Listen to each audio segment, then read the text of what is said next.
Ibu ngalih aja, Bu.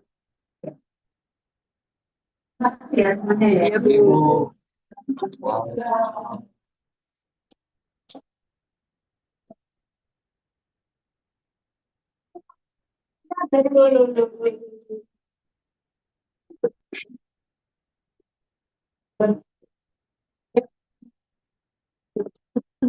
Itu udah pecah.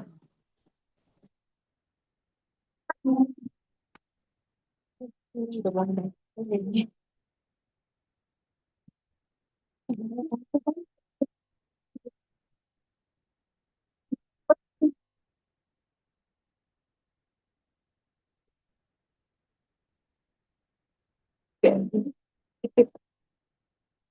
Izin nggak satu darah keluarga.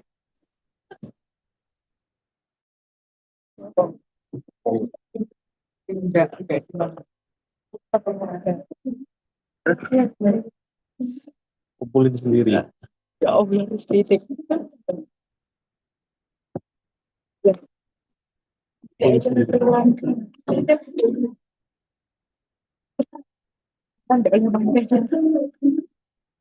Kalau teman-teman, saya ngasih komentar di makalah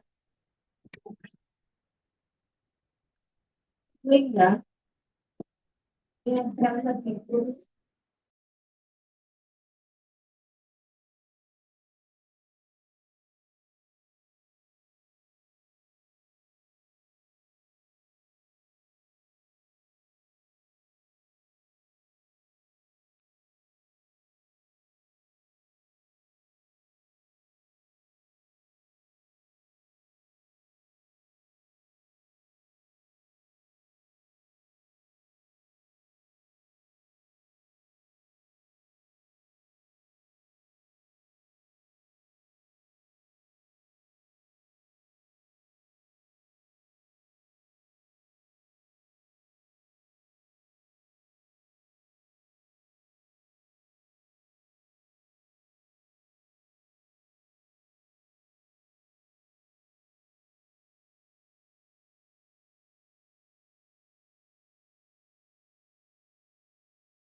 Nggih, nggih, nggih.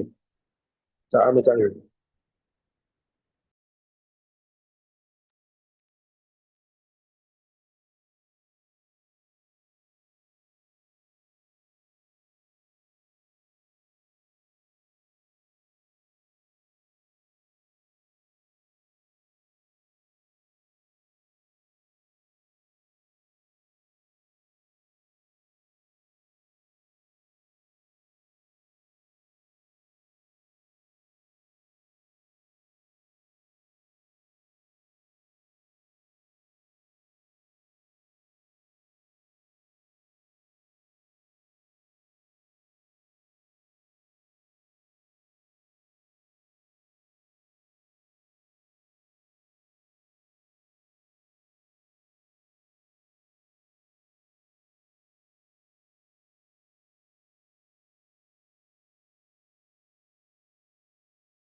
Oh,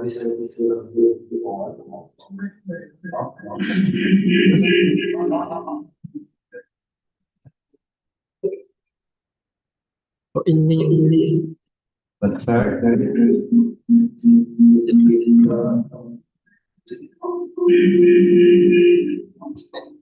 Ini sudah sampai konten pakai ini.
Dicoba dulu.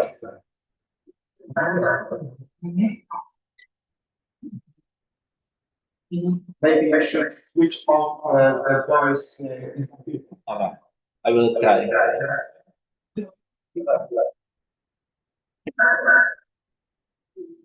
Speaker mana kecil, tak ada kecilin aja. Sit as coba. Coba switch off dulu. Switch off. Ya, speaker mau coba mati. Coba. Coba cek. Oke. Alright. Coba. Cek. Nanti nih. Ini enggak speaker. Coba. Itu sih. That's good. Nah. Oke.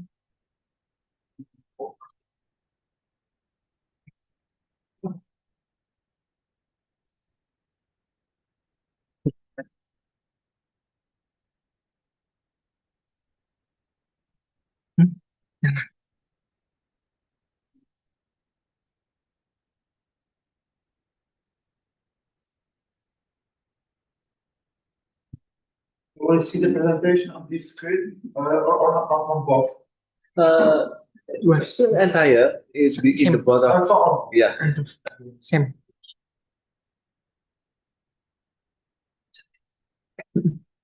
Ya, saya minta ulang screen deh.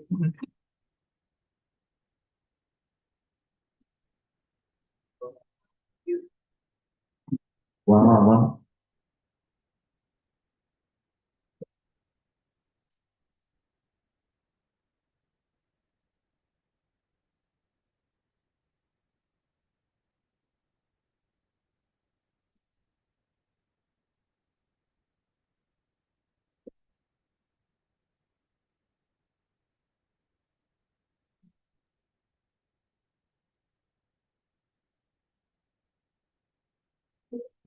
Saya putih.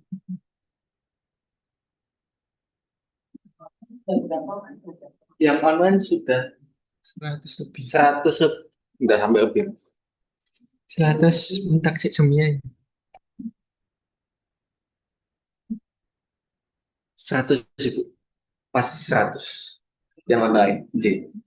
Maksimum kapasitas.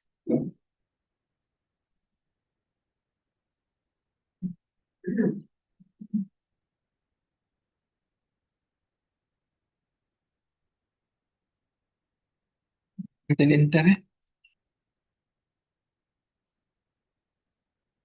Soalnya kak sudah ini.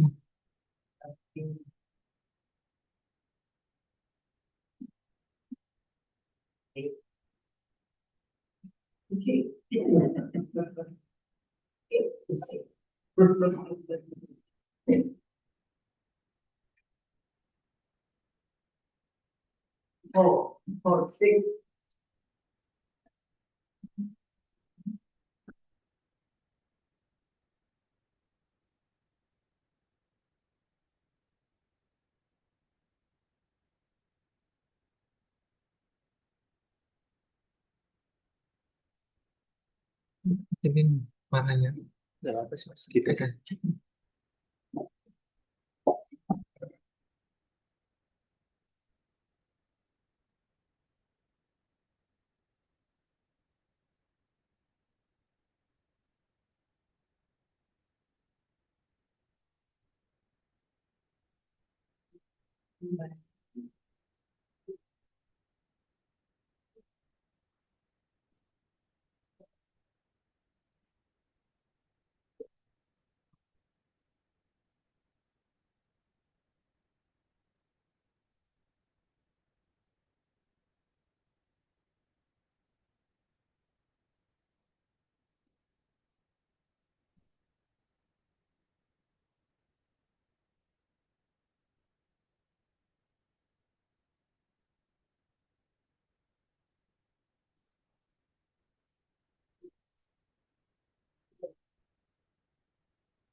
Common for men, but some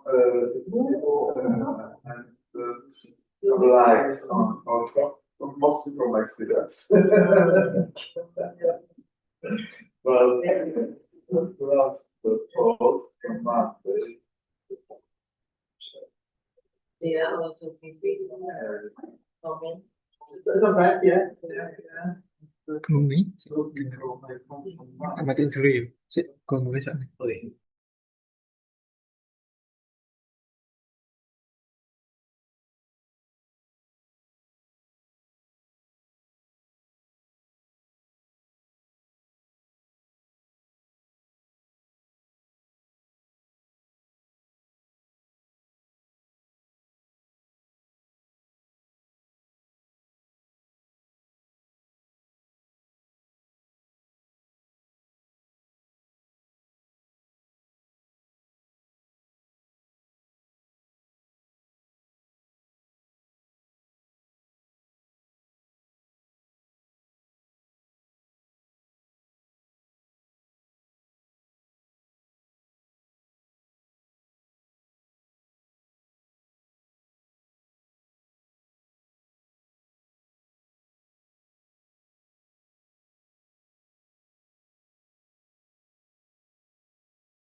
Bismillah.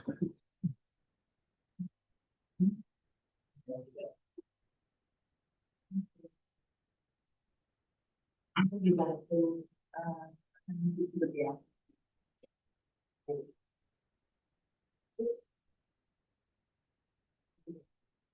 Okay. Good morning. Good morning, everybody. Assalamualaikum warahmatullahi wabarakatuh. And Alhamdulillahirabbil alamin.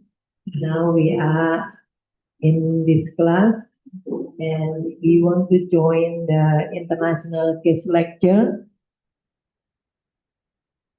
And today we have a guest from Poland. He is Mr. Rafal Broka, PhD, the head of master degree MBA in Poland from SKH School of Economics. Welcome to this meeting, and Bu Ani as the head of master management in Muhammadiyah University. Thank you very much for Bu Ani to give the chance for me and also to give the chance for the guest lecture today. And welcome to all the students here to visit this class and all dear participants, my dear students in the Zoom meeting. Today we want to have good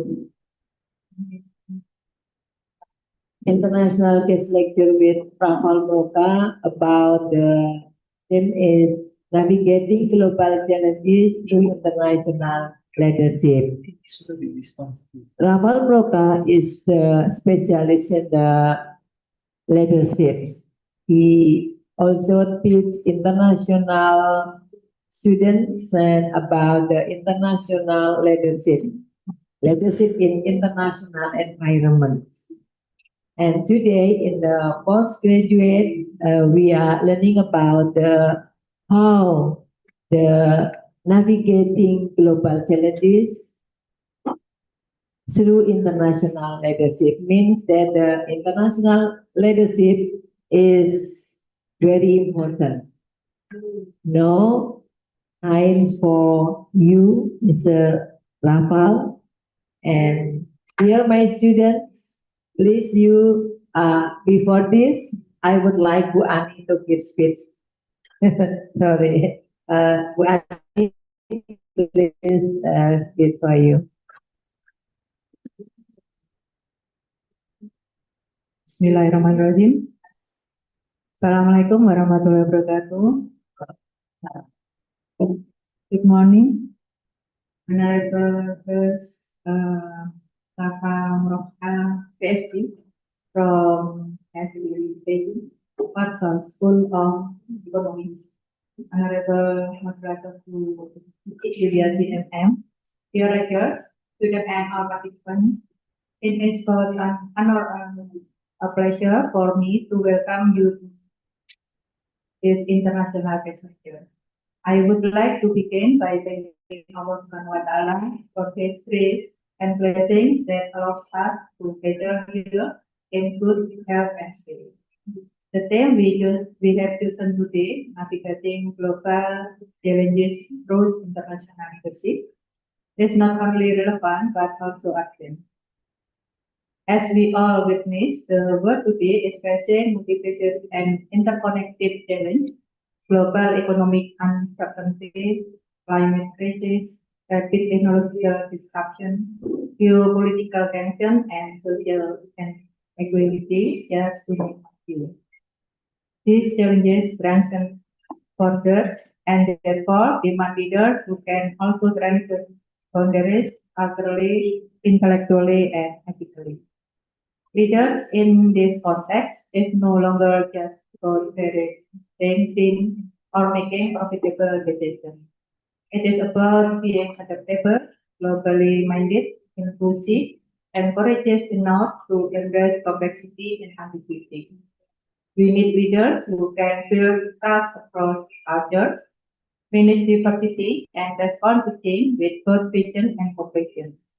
This is why the topic of today's lecture is incredibly significant. International leadership is not a luxury, it is necessary in today's dynamic and unpredictable world, especially for students and professionals in the field of management. Understanding the global dimension of leadership is key to preparing ourselves to trade in the international area, whether as business leader, policymakers, entrepreneurs, or academics.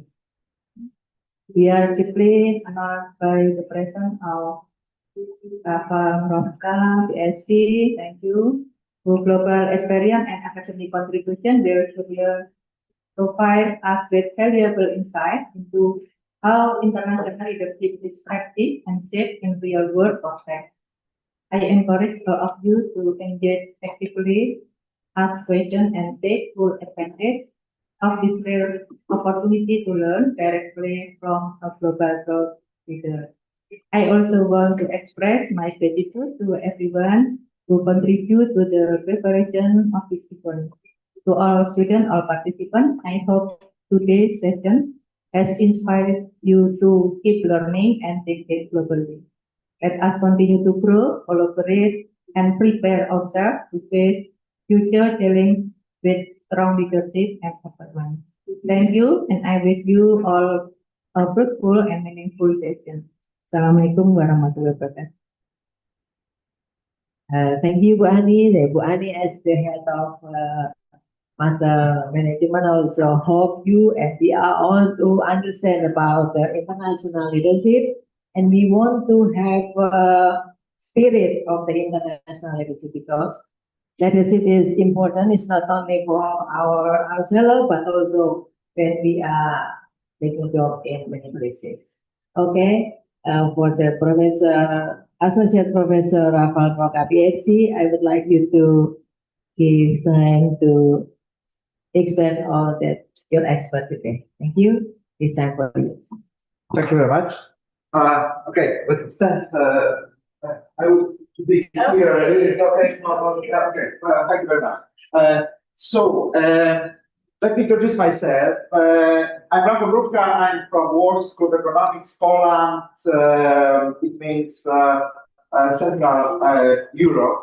I arrived here for Erasmus Plus scholarship, and I prepared for you today a lecture about international leadership.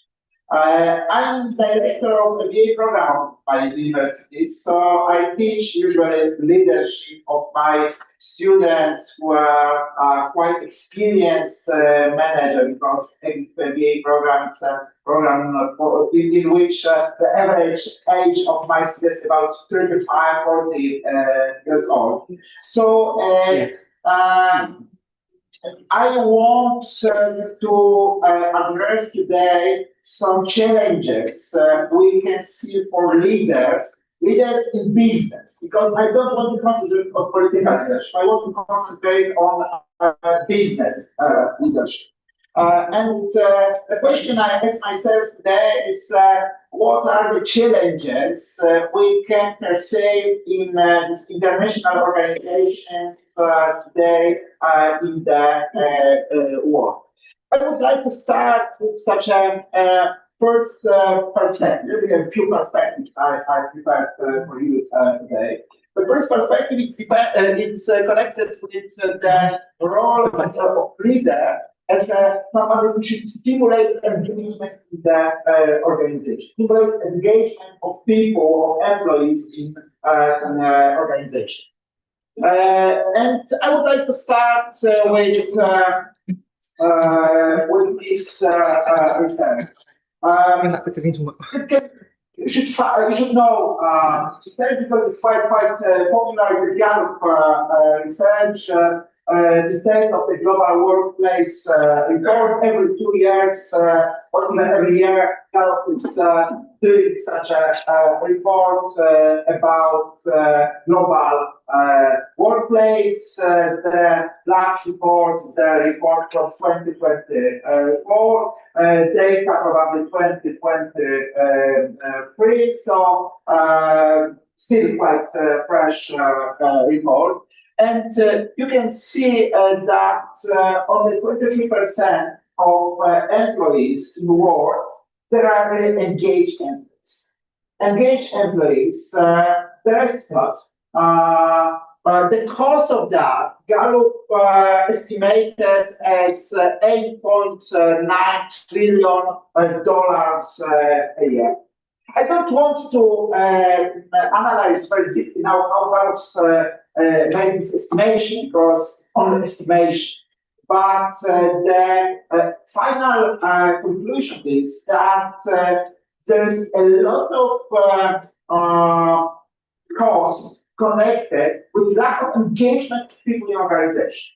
So to create this engagement, support this engagement, starting to play a crucial role for leaders of the organization, because it can give a lot of money to organizations.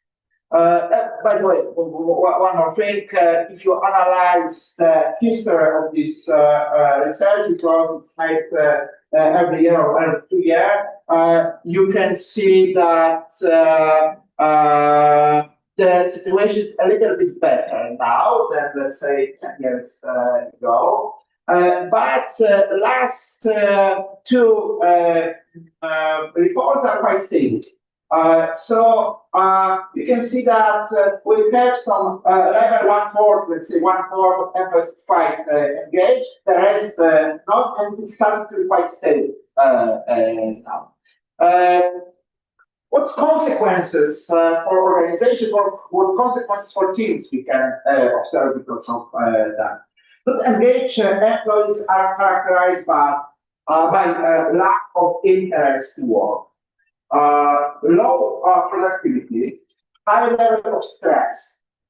In the end, that of that it leads to increased turnover. So we have a real problem. We have employees who don't want to work at our organization. We have people who are unsatisfied with work. We have people whose competences are not used properly in the organization. And you know that in organizations today, there's a lack of talents. So if the talents are not satisfied, not engaged, it's a problem for organization. So what's engagement? Because I started about engagement, but I should first define what engagement is. Emotional affection of employees to the organization. Emotional affection. It's closely with job satisfaction. It requires it, but it's not equivalent of job satisfaction, because when people are engaged, they are satisfied. It's quite clear. But they are satisfied doesn't mean that they are engaged. I remember a few years ago, I made such a report for one of the companies in Poland. We made a big research for this company. And the result of this research was that they had a lot of satisfied employees who are completely not engaged. It means they are satisfied because nobody wanted anything from them. So isn't it good for the organization? We need not satisfaction, we need engagement. Engagement is not the satisfaction, but to be engaged, you have to be satisfied. A combination of two elements: contribution to the success of the organization and personal satisfaction with your role. I translated to myself that I think that people who are engaged, they do their job because they like it. They do their job because they think the goals of this job are their goals. They're engaged in fulfilling these goals because these goals are their job, their goals. So it's the engagement from my point of view. By the way, if you have any questions, if anything is not clear for you, don't wait with asking in any moment what. Okay? It's of course ask your people who are in the class, not online. It's so proud of being in the class. Okay. Now the question, I think you understand how important engagement. But now the question is, what we, as leaders in organizations, on different level organization, what we can do to create this engagement. And I want to use my favorite motivational model to describe a little bit that. My favorite motivational model is intrinsic motivation model prepared by Bachman and Portman many years ago, but still I think it's quite fresh and very useful for practitioners, for managers, for leaders in organizations. These two authors, they ask a question, what should be done to make such a job that this job will motivate people by itself? We don't need anybody else. We don't need anybody supporting that. How to make such a job that this job will have something inside it to be motivational for employees. It was the question of authors of this model. So it was created in. Could you click on the presentation because I can see it. 1980. Oh, okay. Right. Okay.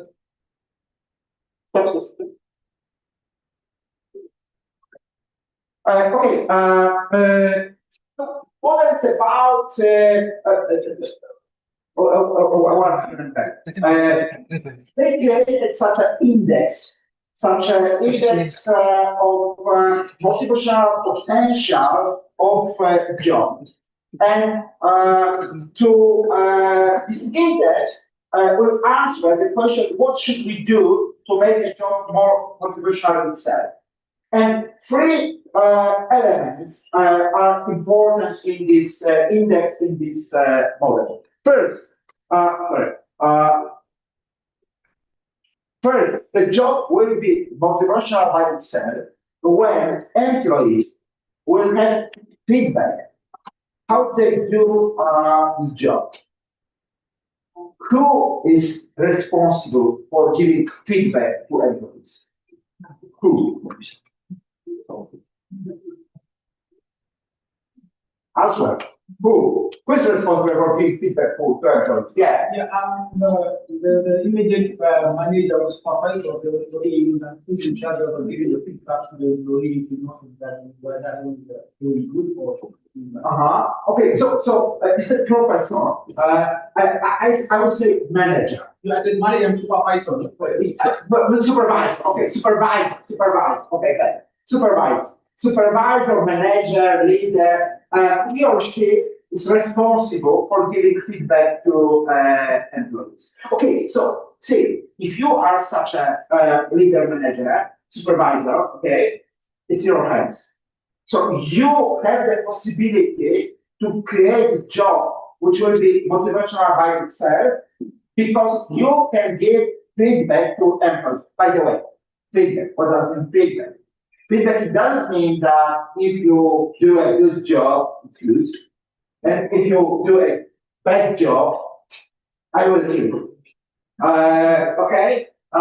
It's not this sort of feedback. Feedback should be positive. Feedback should be positive. It means if somebody is doing his or her job good way, it should be noticed. It should be communicated by the leader supervisor. It should be communicated by people. And if there is a mistake, the mistake should be analyzed. Why? What we can do next time not to make mistakes, something like that. But not to keep employee because of doing mistake. So positive feedback in your hands as a manager leaders. Second, meaningfulness of work. It means that the job is motivational by itself when it's important for employee. And when the job is important for employee. First, when the job needs a lot of skills, skills which are possessed by employee, which are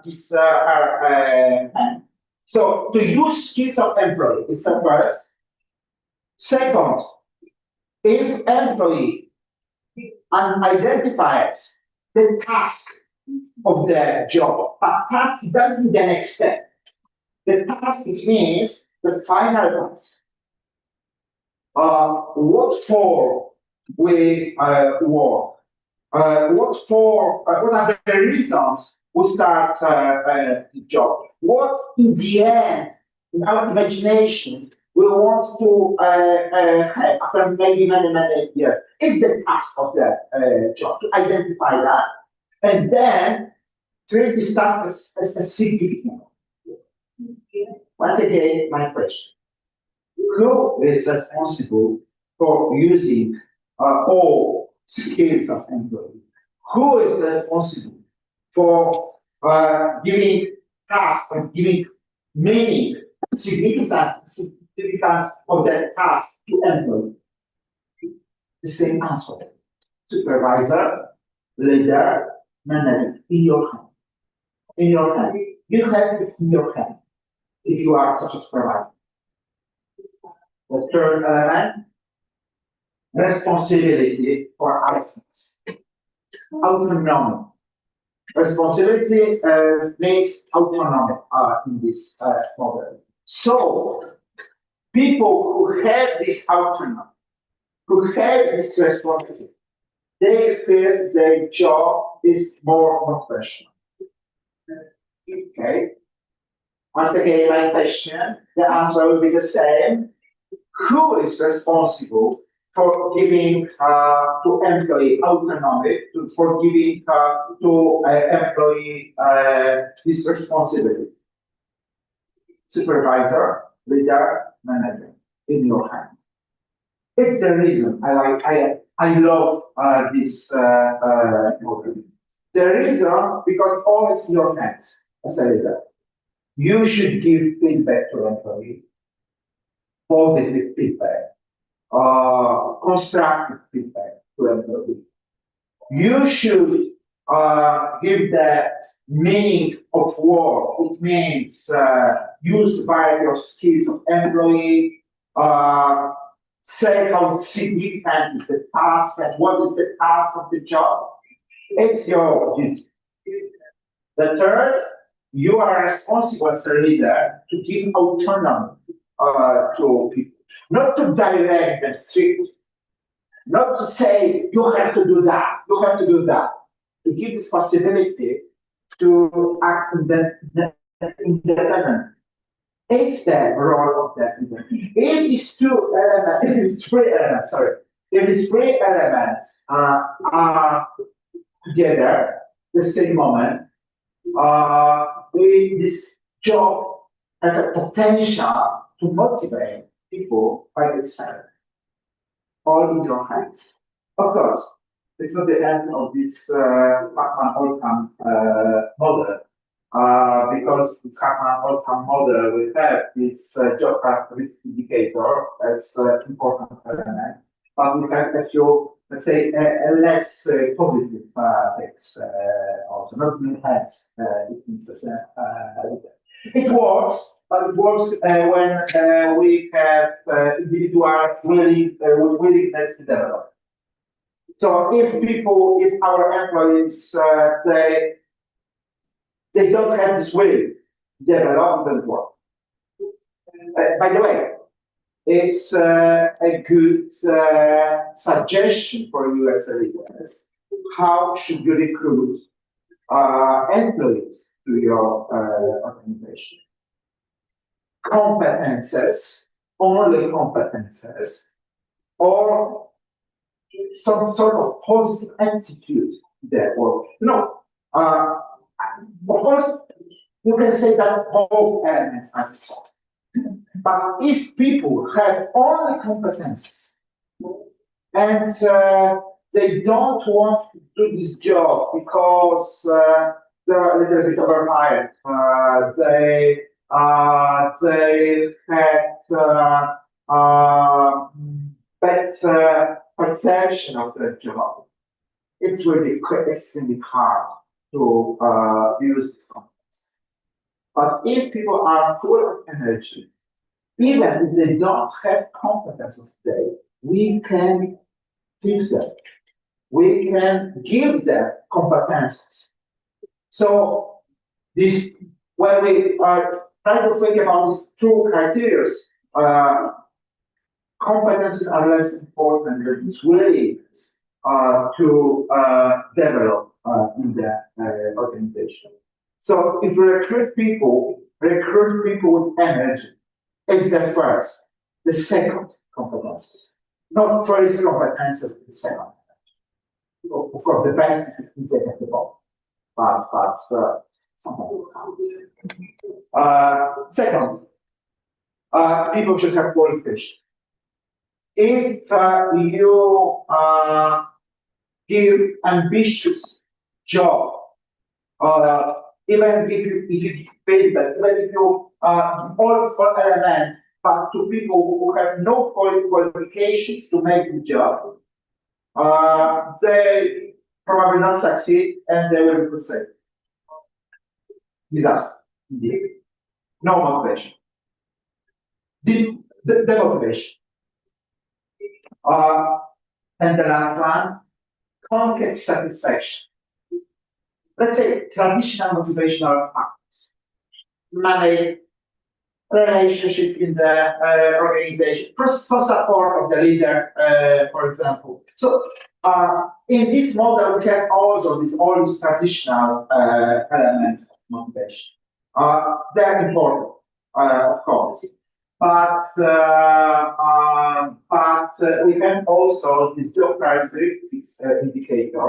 So we have a lot of elements which are extremely connected with competences of leaders, with possibilities of leaders to engage people. If we have all these elements, we have intrinsic motivation. And if we have intrinsic motivation, we have also technical results of that achieved by employees. We have success through satisfaction of fulfilling the job, and we have extremely satisfied, engaged people what we want. Maybe more than 23% from Gallup research. From my perspective, in 21st century, the role of the leader is to engage people. And I love this model because this model gives you a lot of tools how to make this engagement of people. Okay, let's go the second perspective. Or any questions? Maybe you can end. In the end, okay. If you want in the end, it could be the end. No problem. The second perspective is the perspective of leader as engaging culture designer. So the question is, if yes, how a leader should create culture of the organization. First question, what's culture? Because it's not quite a clear term, I can say, clear word for culture. I know that culture, creating culture is quite a friendly concept. In every book, handbook about management, you can find probably a chapter about organizational culture.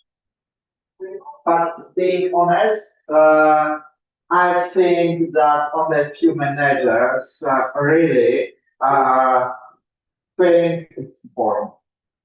Because a lot of managers, my perspective from my country, you can agree with in your country, but from my perspective, a lot of managers think that organizational culture, which is HR bullshit. We as a managers, we are responsible for KPIs, cash flow, make a strategy. Culture, what's that culture? Why do you think this way? because they don't understand what subculture is, because it's quite complicated idea from my perspective. Let me start with some definition. But the definition I want to use here is not a very formal definition, because the formal definition you can find in these handbooks about management. But I have such a my favorite informal definition, which, from my perspective, I can translate on our language what does it mean to create culture, what's the culture of the organization. My most favorite, the first one. Probably because I'm an author of this definition, so I love it. Sorry for from my perspective, the organizational culture is a mentality of organization. Mentality of organization. It's very targeted that I'm using the term mentality of the whole organization, not mentality of some people in the organization. Because from my perspective, it means mentality, shared mentality of the whole organization. Not how specific person thinks, what is common in thinking in the organization. So mentality of the organization. And what mentality? Very deep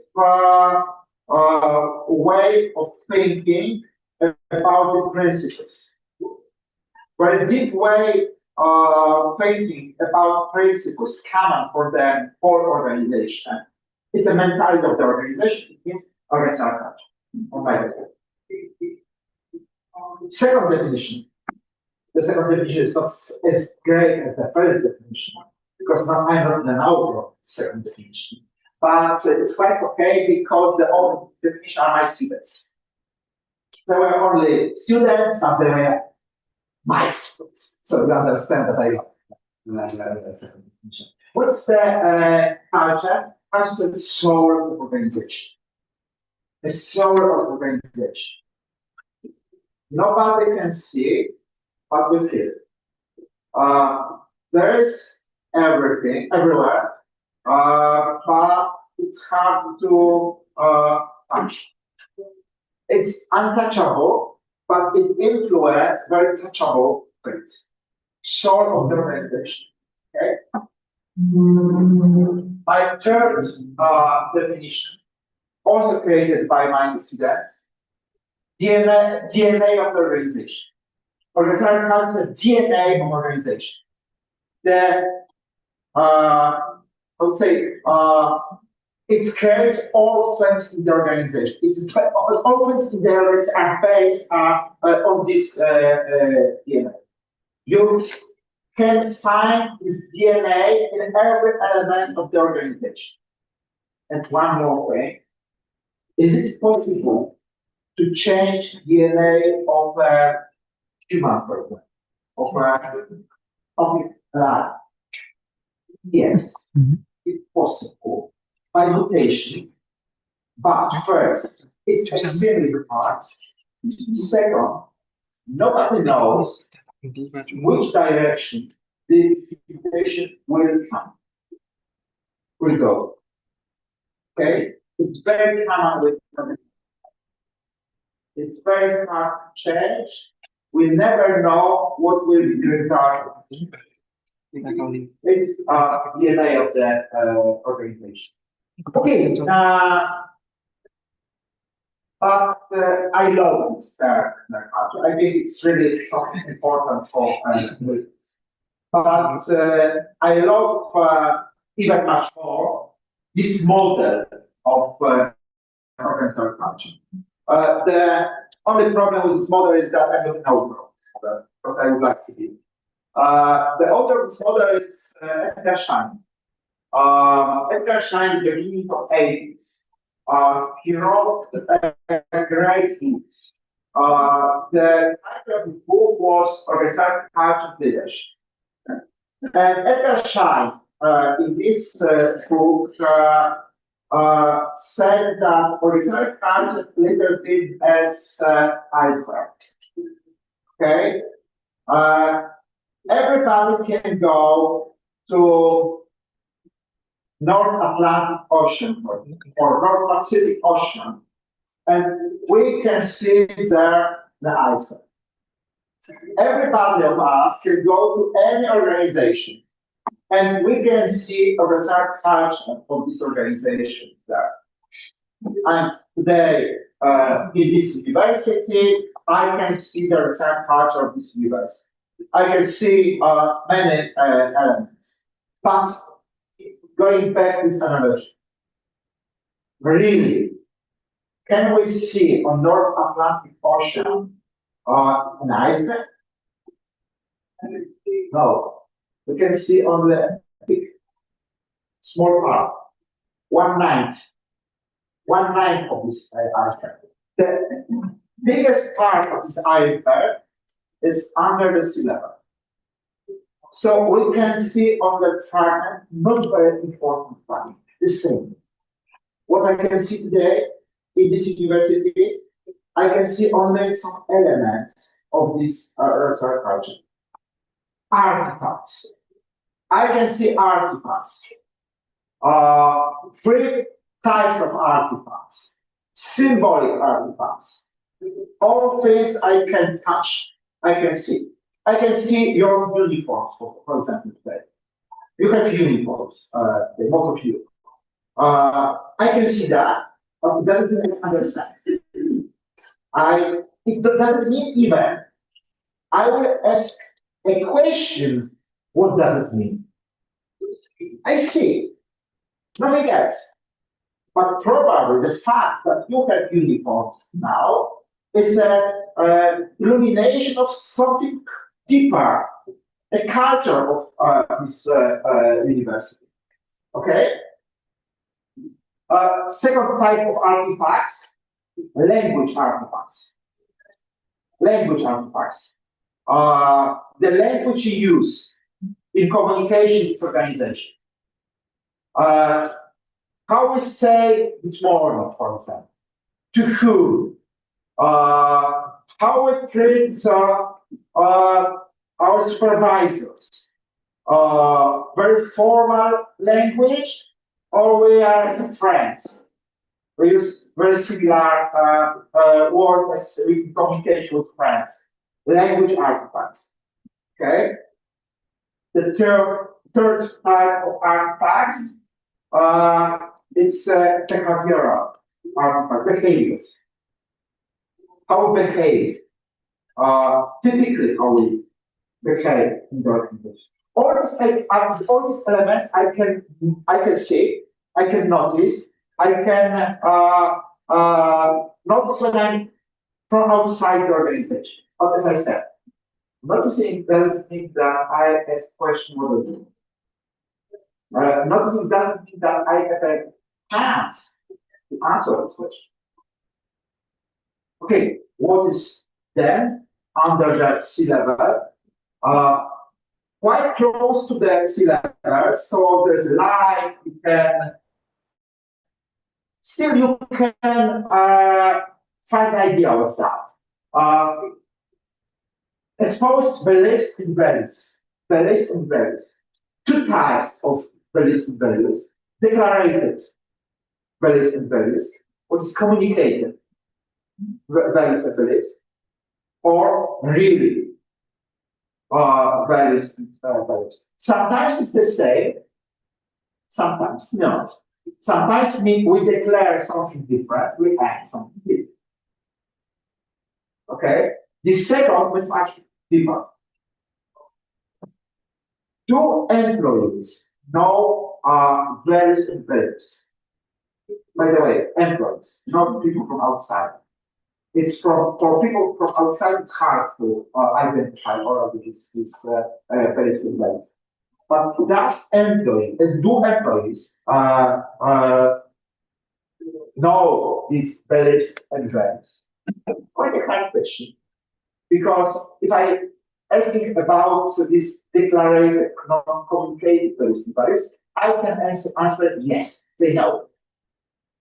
But if I'm asking about this real deeper basic values, the answer is not so clear. Because very often they cannot communicate. They don't know about them, but they use them, because if they don't use them, somebody is pressing them to use. Okay, it's really nice. But still, aggression is said that it's not the most basic, most important, most fundamental element of culture. Deep under the sea level, very deep. No light, nobody can notice, nobody understands it is. There is basic underlying assumptions. There are reasons for organization to act. The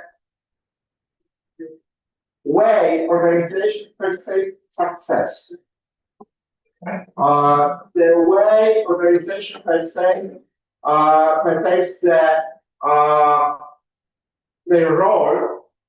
its role on the market, it's connected with basic underlying assumptions. This university, what is the reason to have this university? What for? Earn money, or maybe to share some values, to promote some values? I think so, but you know, the perception, because without deep analyzing, without deep checking facts, checking real behaviors, checking real values of the organization, without some proofs from the history, I cannot be sure. Okay? After this week, I'm quite close to thinking that we are it's something more than earning money. But there are some nuances also, which could be not clear for me still. Maybe more clear for you because you are inside. But being honest, I don't think anybody in the organization is really should be really sure that knows everything about because it's hard. It's this concept, very complicated concept. And why I'm investing so much time in analyzing this idea of organized culture? Why is it so important from my point of view? Okay, I want to quote now quite important persons. I'm maybe say fan, it's not a good word, because I'm not a fan. Because he's very controversial. But I think he's controversial, but still significant. Why is competent? Why is it cool for me? Because he created a company and created a culture of this company, such a way that this culture created a competitive advantage of this company. And he created this culture 100% knowing what he's going to create. So, because of that, I think he can be an authority to say a lot about culture. Why he's controversial? Because this kind of controversial. This culture is so controversial, I don't want to work with it. I think this culture is unacceptable for me. It's unacceptable for many employees in this organization. So because of that, I'm not a fan of it. But still, I think he can be authority how to create with that. Jeff Bezos. Jeff Bezos, it means CEO of Amazon.com, one of the most rich person in the world. So I'm speaking about Amazon. I think I don't need to to say why Amazon is controversial, but I think also I don't need to say why Amazon is successful. Because it's a extremely successful company. And he said something like that. Competitors are never able to copy the company's culture. If it is true, it's genius. Why? Because from my point of view, the company's culture could be the only permanent competitive advantage in 20%. Because of all other elements which create competitive advantage are easy to copy. Technology, say Samsung or say Apple, that technology is Apple. I don't know who, but I'm quite sure that was say that clients are not to copy. We're not to copy, but to steal. I can take this client. I can make something to take him to be. The same employees. I can pay more and have these employees. It's not so easy, but let's say it's yeah. So all these elements are not permanent. We cannot create permanent problem. If Jeff Bezos decides, organized culture is good because it can create permanent competitive advantage. Give me a moment because I will give you a clue that he is right, but in a moment. Now let's take as a let's think when he is right. Okay. But one more quote, one more authority for me. Now full authority, absolutely. Question why we are so concentrated on our project not on strategy,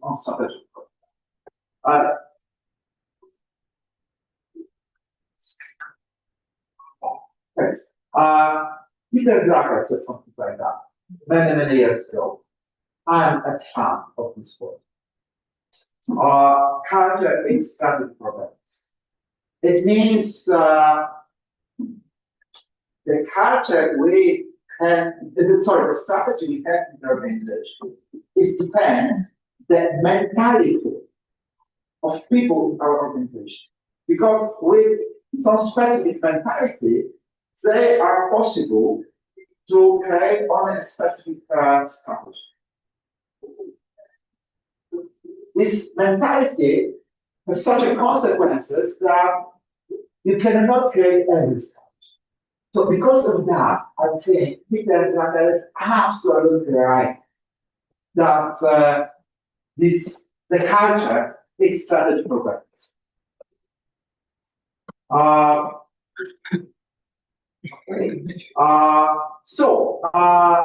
question now, because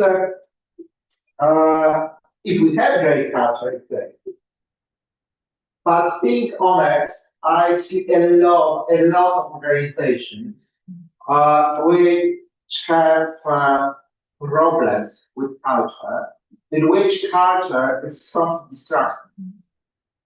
So the question is how you as a leaders can change, can create culture in the organization.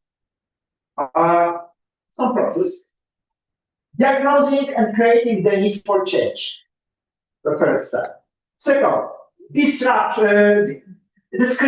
of the desired state and realistic target of this culture you want to create. The third change question, revolution or evolution. The fourth, Rephrasing, this is in traditional change model, rephrasing, change, rephrasing, here, rephrasing. Periodic audits, where we are. It's a process, quite clear process. I like processes, so it's a process. Let's start with the first element. Organizational culture diagnosis. Because why it's important? Because at the beginning, we have to answer, is our culture something what support us, or is our culture something problematic, block us to change, for example, to implement technology, to use technology. Is our culture, for example, open to AI, to experimenting with new technologies with AI? Challenge of 21st century. Are we ready to organize such a hybrid classes as this class or not? It's a question. So, because of that, the diagnosis is so important. How to use diagnosis? Remember this iceberg model? What should be the first element of diagnosis? Artifacts, values or beliefs, or basic assumptions? Which one? What should we? Where should we start? Diagnosis. We should start the basic assumptions of the culture. If you say me how you can do that, you will be jealous. Because I know that if you are right, that it's the most important. But we cannot do that because it's extremely hard. The only thing we can start is something what is visible. And what is visible? Artifacts. So we start with artifacts. Because of artifacts, we identify norms and values. Because of norms and values, we maybe will be possible to identify basic assumptions. I observe your university. I observe symbols, uniforms. I observe language, how you treat each other, how you, let's say, good morning, I will say goodbye, what language you use in communication. I can observe your behaviors. When I good in this analyzing, I can probably identify not only the declarated norms and values, beliefs and values, but I can identify the real norms and values. If I do it in this analysis, maybe I can go very deep to basic assumptions and answer what is the real goal of this university. What is the perception of reality of this university? Long process, quite complicated process. Believe me, it's not easy. But it's the only way. It's the reason why. And identification of typical artifacts with physical, behavioral, and their evaluation. On the basis of reaching deeper, on the basis reaching deeper levels of the culture. Okay? Quite complicated at a time, but you have chances. Understanding these consequences. Okay, by the way, I said you that I love Edgar Schein model. Why? Because it's great tool to analyze culture. If you understand these three levels, you have, let's say, some suggestion how to make the diagnosis. Okay? So, second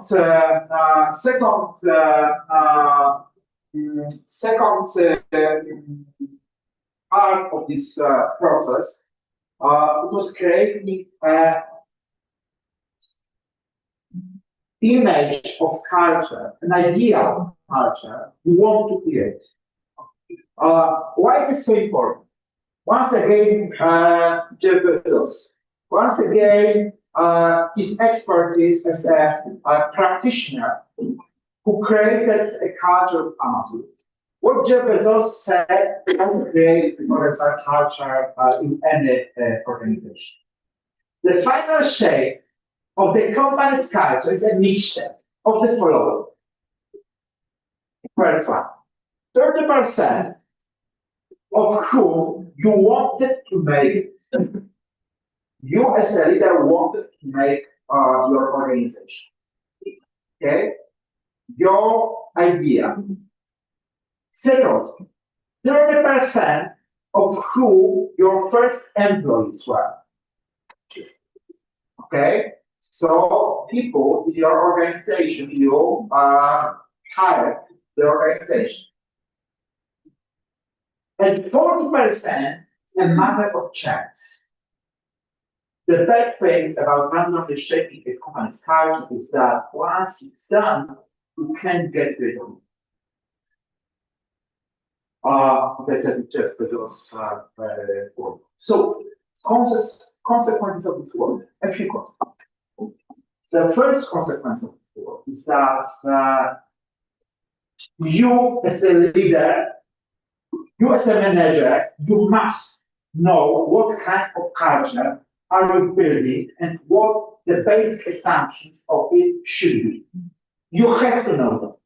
It's your homework. If you create a company, in the first day of this company, you should know what sort of company are you going to create. How people in this company should think. What should be the mentality of people in the company? What is the goal, real goal of the company? What this university is for? It should be in the head of the leader who is founding this university, and I'm sure it was.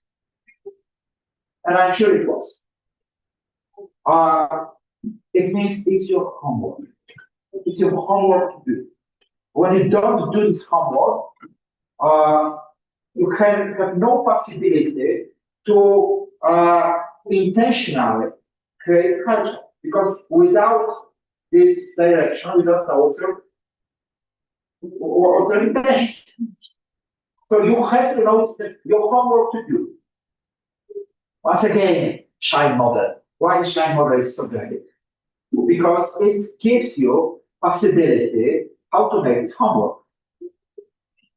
Okay, remember, diagnosis. I said that diagnosis we do artifacts, notes and values, basic assumptions. How we create this idea of culture? Which level do we start? Where should you start your homework? Which level? Based on your question, we said that we need to start with the visibility and then the artifacts. Yes. Now, if you take what you just said here, that managers must know what kind of culture they are building and what the basic assumption should be. Then it will be kind of an explanation of the first explanation that was, of course, we should have knowledge about the basic foundation of the exam. Exactly. So in your head, when you make this homework, you start with basic assumption. You start with the question: what should be the role of my organization in the world? What for I'm doing this organization? What does it mean to have success with this organization? It's the starting point. Then, in which norms and values should it be visible, should be useful? Which norms and values should be useful to that? The next step: which symbols, which language, which behaviors support this way of thinking? So when you create this vision, you start from basic assumption. Diagnosis was from top. The homework is from bottom. Okay. There's maybe the question I was asking myself is, as an external leader how could you create a professional culture while you are not inside and you don't understand the values and the assumptions of the organization? That's the question I was asking myself. Now I was asking that yes, of course, anybody can observe an organizational culture and understand maybe, I would say, the peak of it, which is visible, and then gradually goes down. But as an internal leader, who, for example, the creator is, we can start with the foundation as this guy, Jeffers did. Absolutely, absolutely. So, in the end, what you have? You have one shine, how it is. Second shine, how it should be. And you try to think similar or not similar. If similar, well, you want a price, because to change a culture is probably the most hard thing you can have in organizations. But if it's very different, oh, God, you have a lot of job. It's being honest, I don't think it is big chance you will succeed. But still, it's your duty.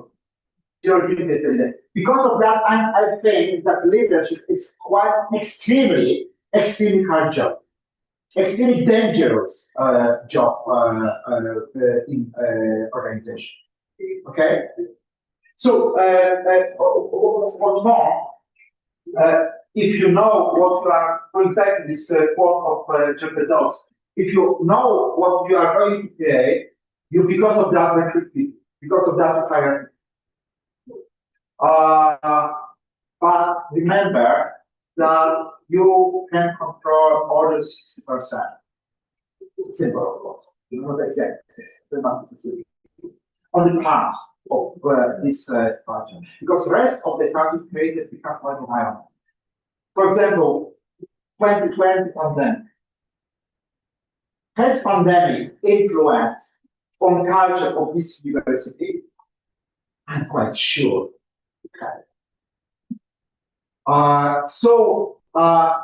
Could we control pandemic? No. So it's an example of such an element from the house, from the environment, which can influence part of our organization. There's a lot of such elements. By the way, remember, I said to you that I will give you a proof that company's culture is impossible to copy. Here is the proof. First 30%, I can copy. Second 30%, I can copy. The third 40%, I cannot copy. Because chaos is impossible to copy. Because chaos is every time different. We cannot repeat pandemic from 2020. Even if we have pandemic in a few years, it's extremely possible. Even if we have, we cannot, it will be different pandemic. Different situation. So the last 40% is impossible to copy. Because of that, if we manage to create company's culture, or the culture, which is a competitive advantage of our organization, this competitive advantage is impossible to copy. Okay? So, going then to the next step, what should be modern is open to these all problems today in the world, company's culture, organizational culture. Should be open to change. It's hard to believe for me that you can create 20%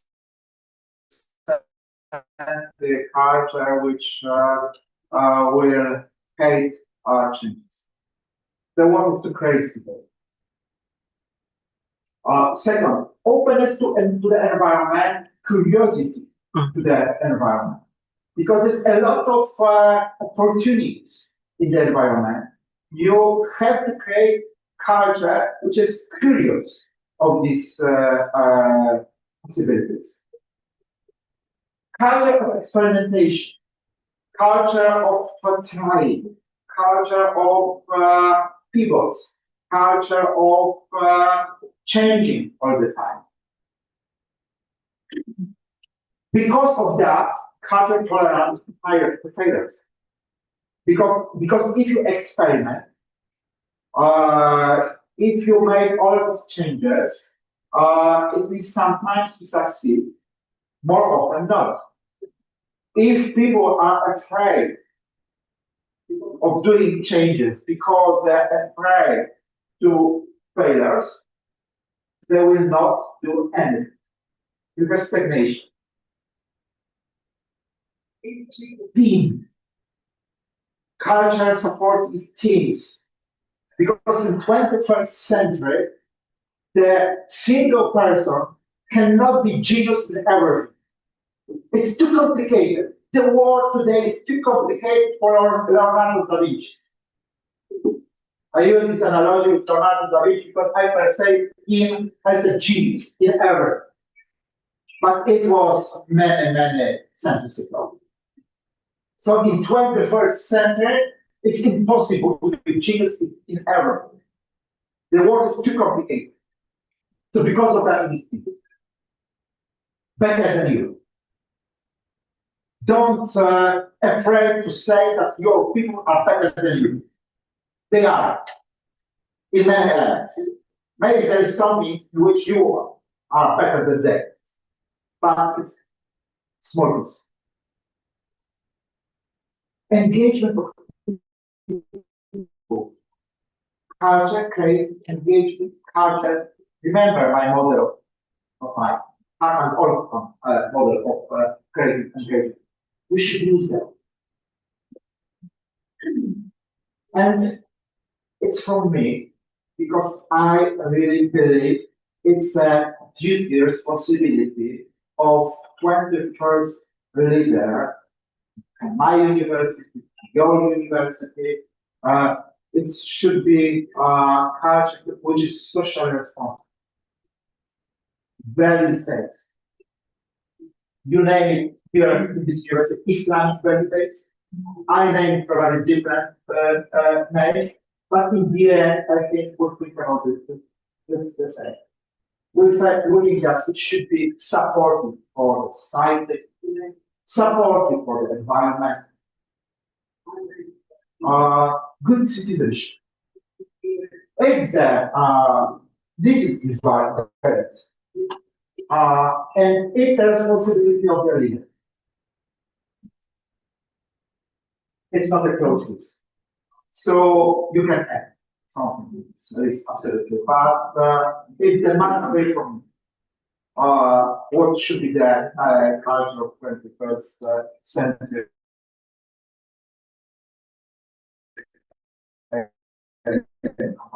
By the way, stop now that I'm speaking about the role of a leader in the organization. It means CEO, president, rector, we can call it different names, different types of organizations. Yeah, president, prime minister in politics.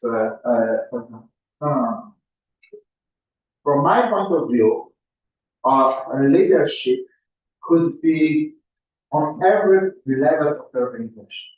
You can have leader in the team, leader in the department, leader in the whole organization. So, I'm saying here about creation of culture of organization, but I can say also about creation of subculture in the organization. Subculture of IT department, subculture of HR department, subculture of management department. Okay? Subculture of MA studies program, for example. Who is responsible for this subculture? The leader of this team, of this department. Of course, being very honest. It's impossible to change fundamentally the culture of the organization from the bottom. The culture of the organization would be changed only from the top.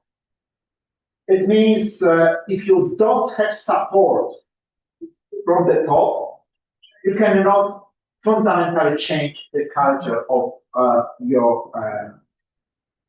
But in most cases, you have some influence or some elements, sometimes very crucial elements in your especially in cultures which are very diversified, which are which support this autonomy of leaders on different levels. There is a lot of work to do, a lot of job to do. Okay, let's go to the next element. Change, evolution or revolution. This atomic bomb on this slide, it's not, it's intentional.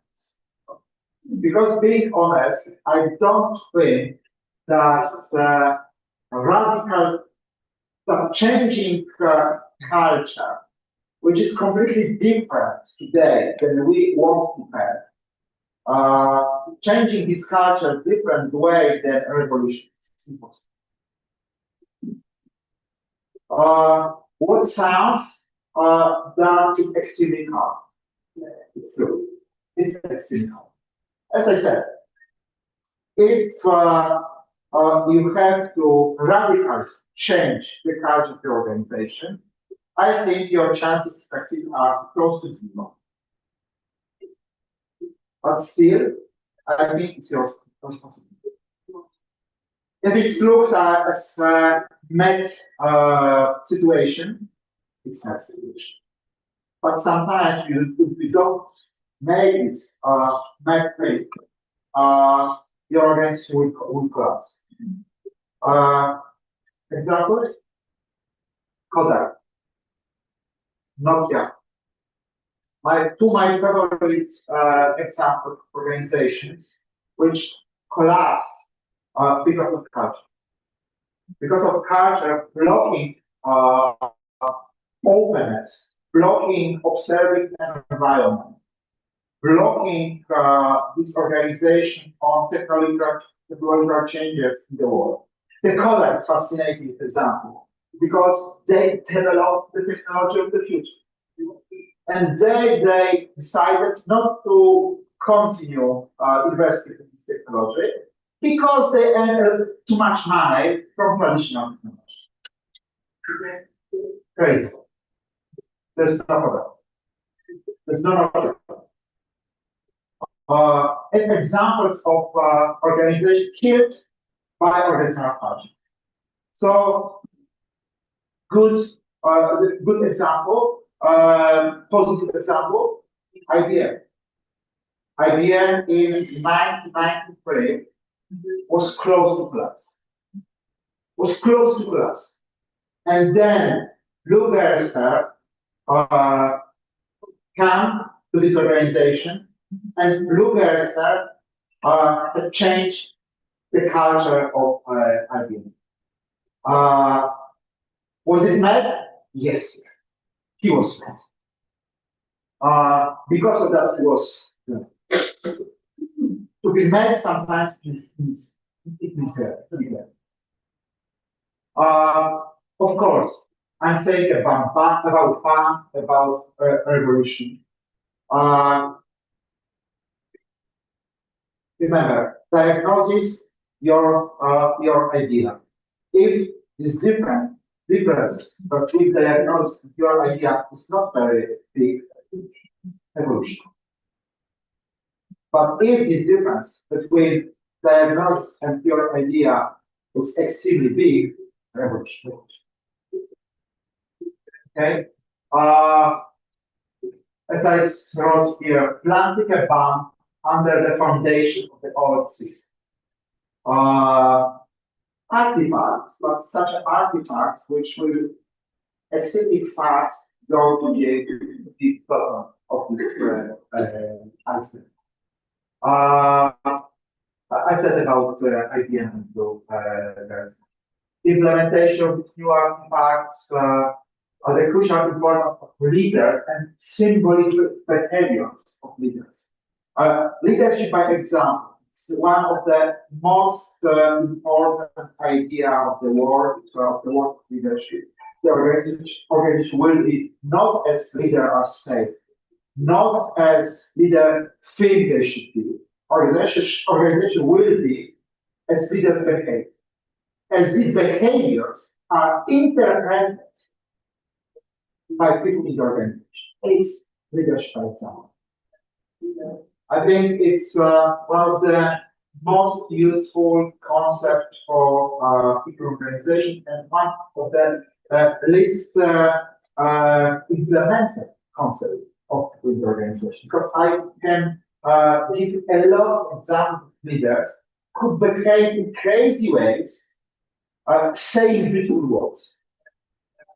It's incomparable. So it means nothing.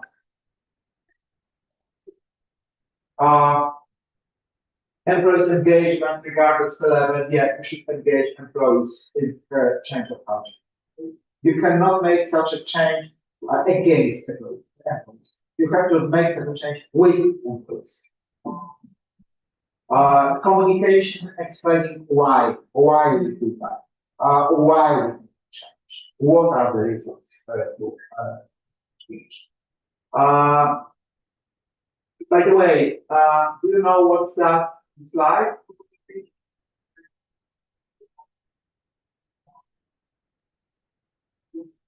It's a plaque. It's a plaque. But you guys, I can use also COVID-19 because no, it's a symbolic way of thinking about bad old culture. This bad old culture is a lie. It means if we don't kill it to the end, to the last element, we will very fast will have again. So it's really a war. To fight with such a bad culture, it's really a war. Because of that, it's a so dangerous point. But if you want to be a leader, you have to accept this. It's very possible that you not succeed, but if you succeed, you will be there. It's the role of leader. It's not an easy role. Recruitment of employees according to values, not only competences. Remember what I said earlier, periodic audits, checking where we are, if the plan is not still, if still not in our organization. Okay. And some additional remarks. Speak the language of those who are in the audience. It is also leadership. Be careful with the symbol of your original culture. Understand the symbol of culture. Prepare the core values. If you do something, look for the positive, but for those who are affected by it. Not positive for the organization, positive for people. Even the most powerful action is worthless without proper communication. Okay, act but communicate. Action must be in harmony with communication. One without the other can have a negative effect. And speak, write, show what to do. Be present. My favorite term, managing by walking around. It means be present. Lugard has said that the desk in his office is a dangerous place for him. Because if reader spends too much time close to his desk in his office, it means he's not present with his or her people, with his or her team. Okay, It was the second perspective. Let's try to make the third one. And I spent a lot of time on that, but I hope the third one will be possible also. Leader as an initiator of change. Leader as an initiator of change. Okay, this slide is from simple. I hate being honest this word. You know, probably execute because it's quite popular. But from my point of view, the idea of this book idea is that the world is crazy. The world today is crazy, and it's much more crazy today than was, let's say, 20 years ago. And I absolutely agree with that. The world today is crazy. Fast, deep. No one knows which direction it's the world. So we need change. We need change. We need change in our organization. I can even say that digital change, because a lot of these elements in VUCA is connected with new technologies, AI, robots, drones. Okay, it's on examples. And it's the best together. AI with drones with robots. Big difference. Okay, so we need to change because we need to be prepared to this crazy network. I love this sentence because I think it's really. The only person who wants to change is a baby with a wet bag. Nobody else. People hate changes.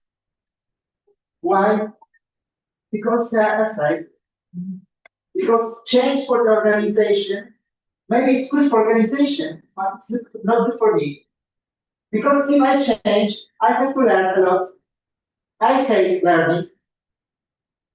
If I have to change, I need to forget something. I hate forgetting. Okay? Because of that, people don't like changes. By the way, I said I love this word, this sentence, and it's true. Being honest, I love this sentence with something added to that because it's not true now. I am a father of triplets, so I have quite experience. Okay? I have 3 children the same age. You know, I know that baby with a wet diaper, he or she doesn't need change. It happens. Because who cares that the smell is needed? Who cares? Not the baby. So the only baby who wants a change is a baby with wet diaper. If it feels that something is bad there, it helps. Okay, so it's a great analogic organization. The situation that in organization we feel that the smell is not good, we feel that the organization is not going proper direction, who cares? Who cares? It's the problem maybe of leadership, maybe of top management, but who cares? Okay? So nobody wants.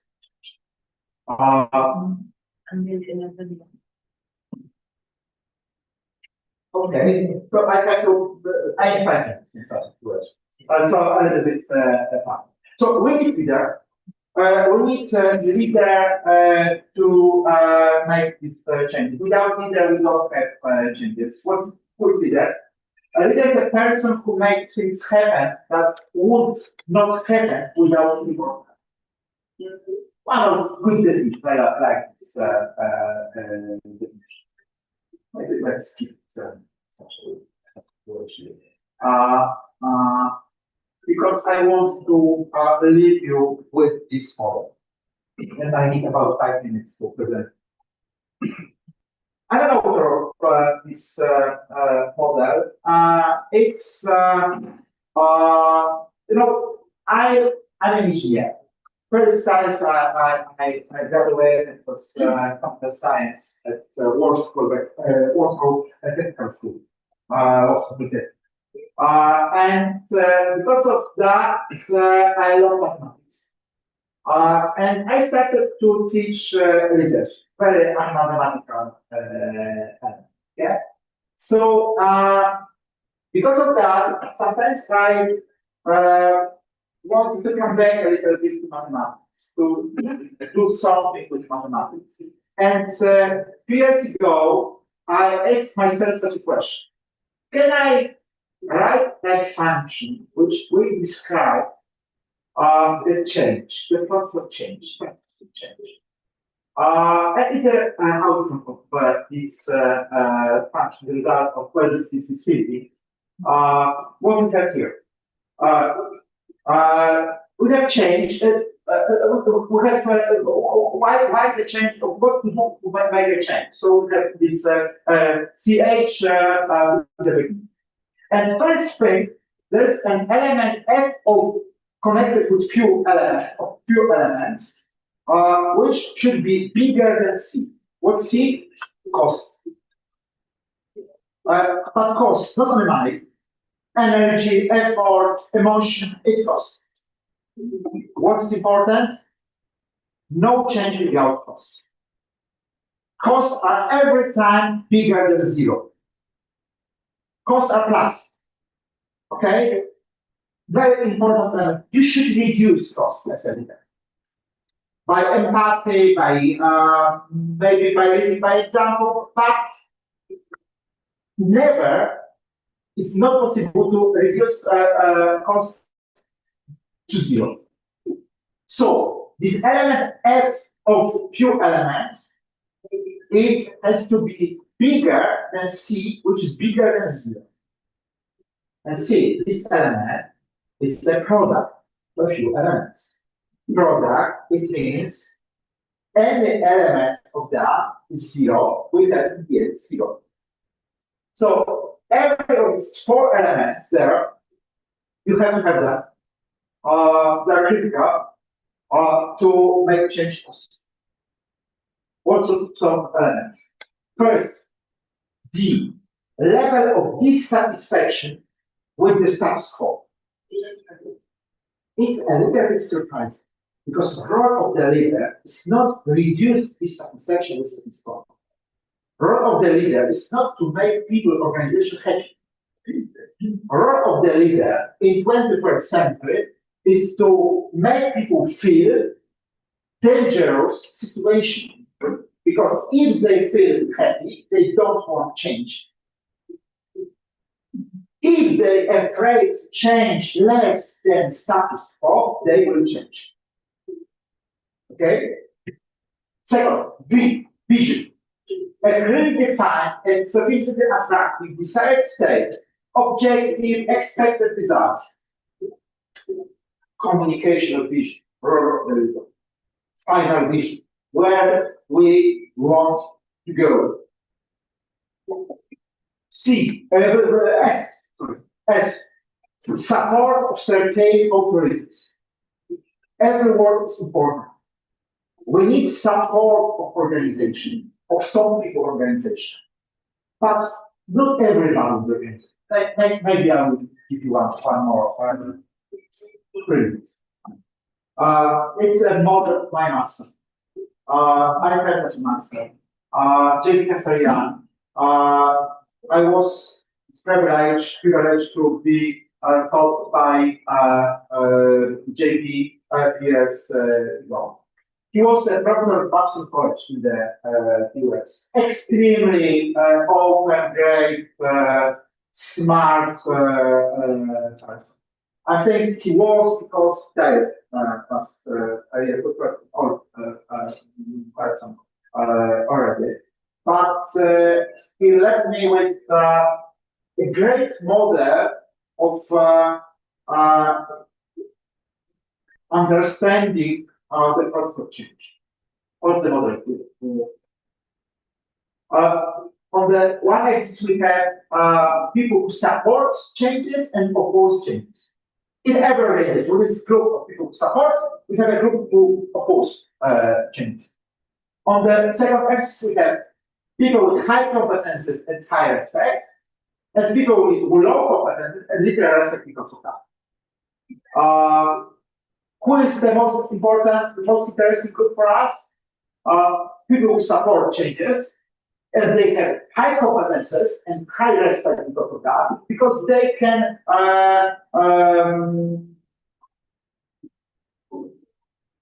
then support us in convincing other people in the organization.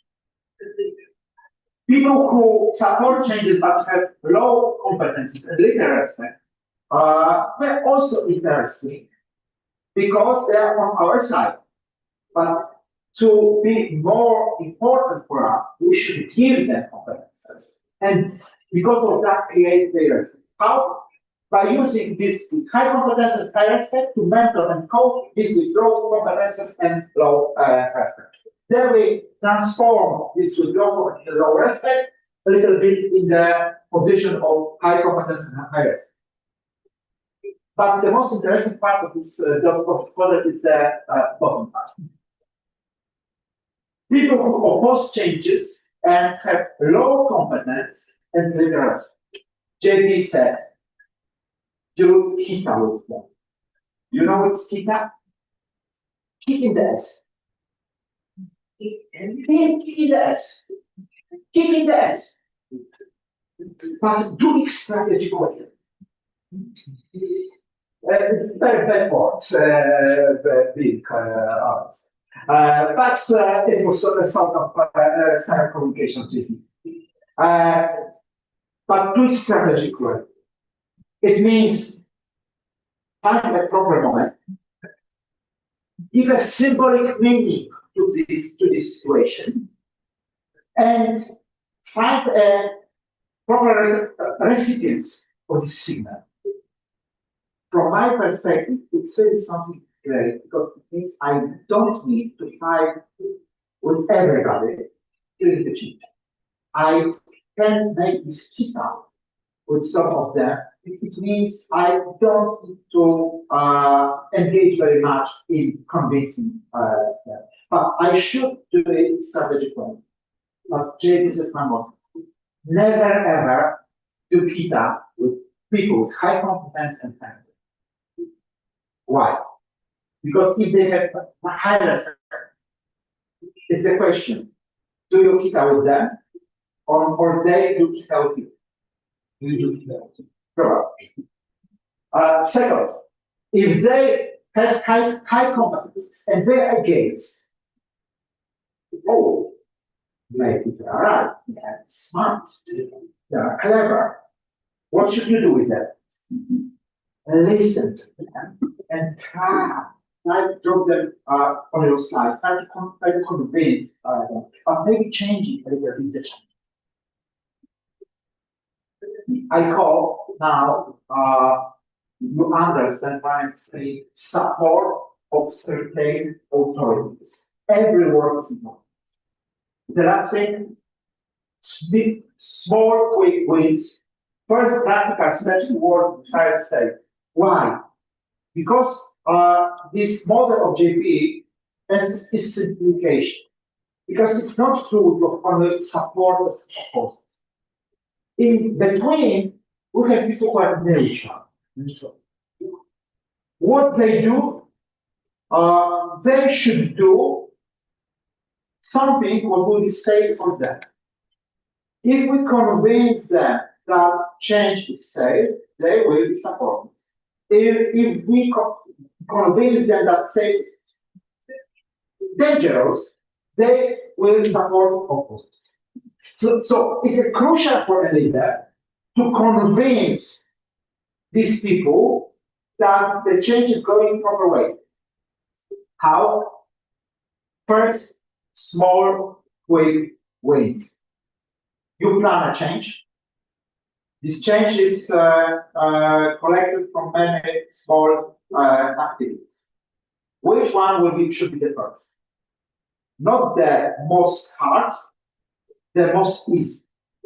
Because if it will be something easy, you have bigger chances to have small, quick win. Clear? I don't want to say that this model is the solution of all your problems. But I think it's supportive for leaders to make these technological changes, cultural changes, social changes, all changes in the organization. Reduce costs, but never, you cannot reduce it to zero. So you have to find about these four elements.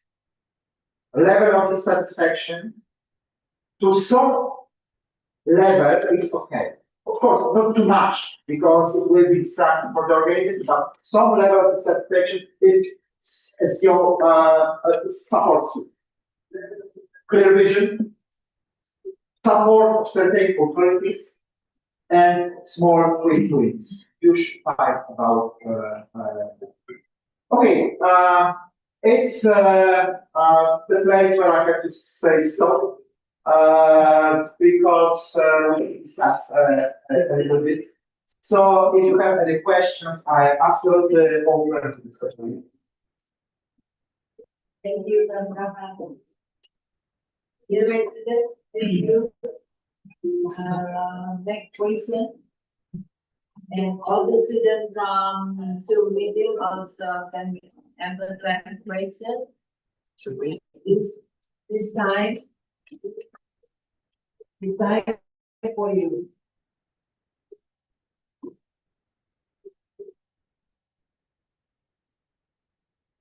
Okay, from here, any question? From you?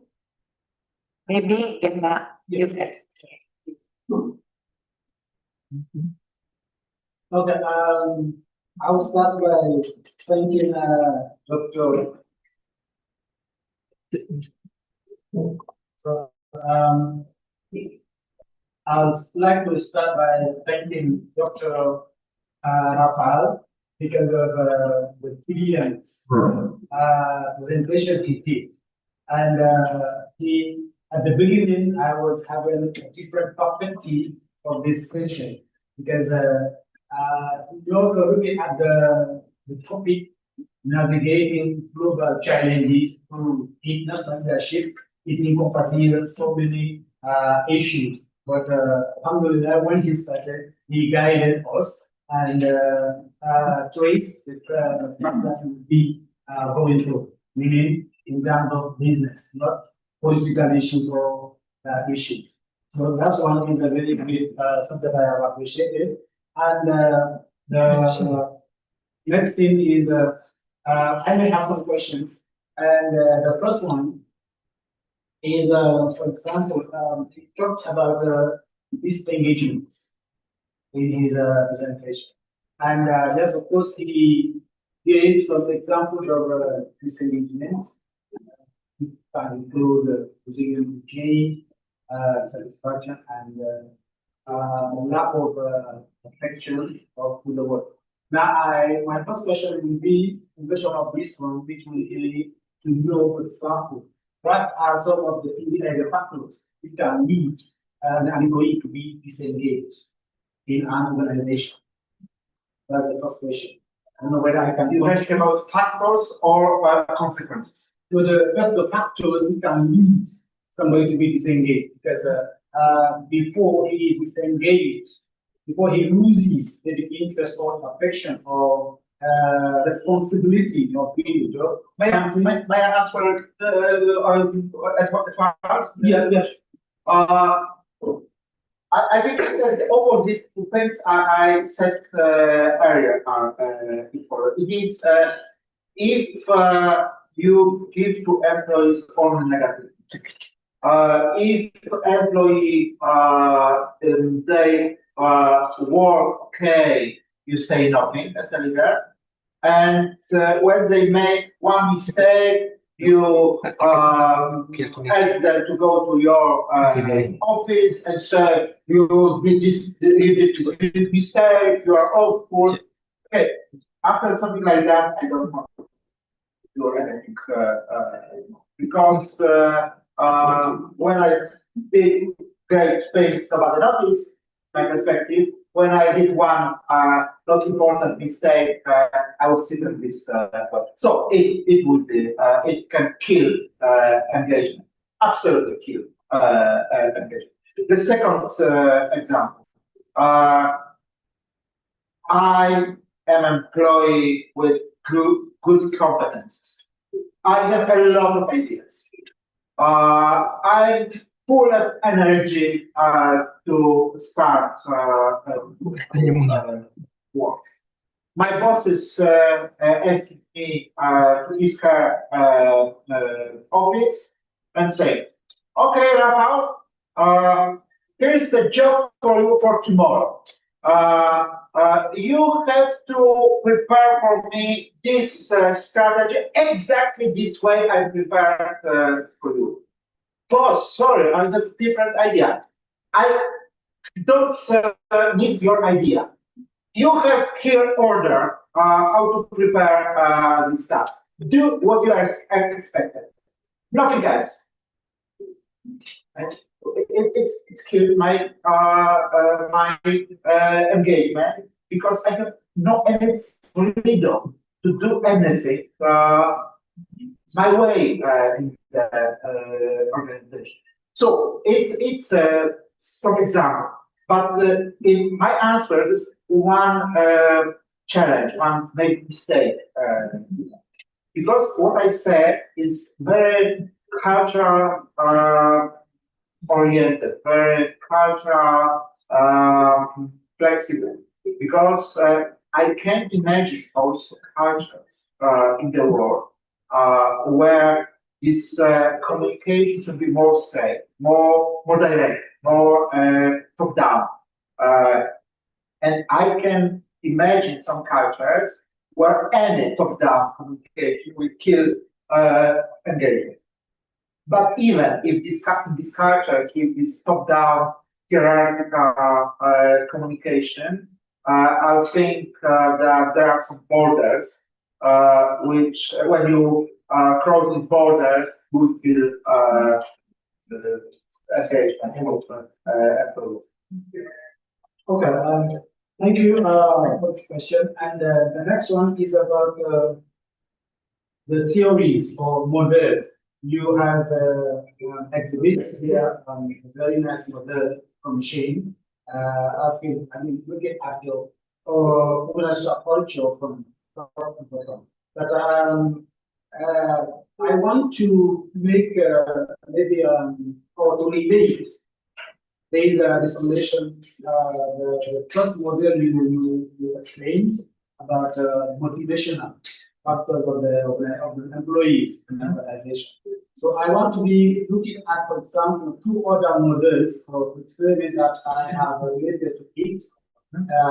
One is Margaret Rowe's motivational theory, and the second one is Ida Maslow and Hasbro, because both of them have the two sides of it. They have, like, we take Margaret Rowe has his X and Y theory, and we take Hasbro and Euler in the two continuums, hygiene factors and nutritional factors. So I remember the factor. Okay, yeah.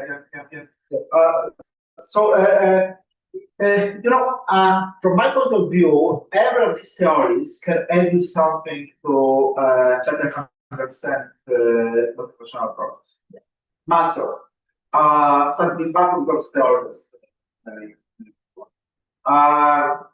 Being honest, I think Muscle is extremely old-fashioned. Untrue. Okay, I can agree a little bit that you have some basic needs which are, you are right, a little fast. You feel that faster than this more sophisticated.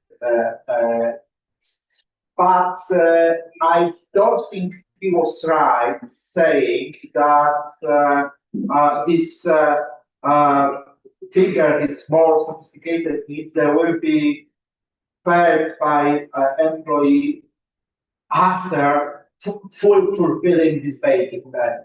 I think sometimes it's the same. Second, and there is such a term ERG, if I remember, very similar to Maslow, but this theory is saying that if you long time don't fulfill these more sophisticated needs, you will be frustrated and come back to earlier stage. I think it's better thinking than Maslow. But even Maslow, I use Maslow. I teach my students Maslow also, because I think that Maslow started from good position. He started with needs. And we should really understand needs of people. Only we should accept that these needs could be different for different people.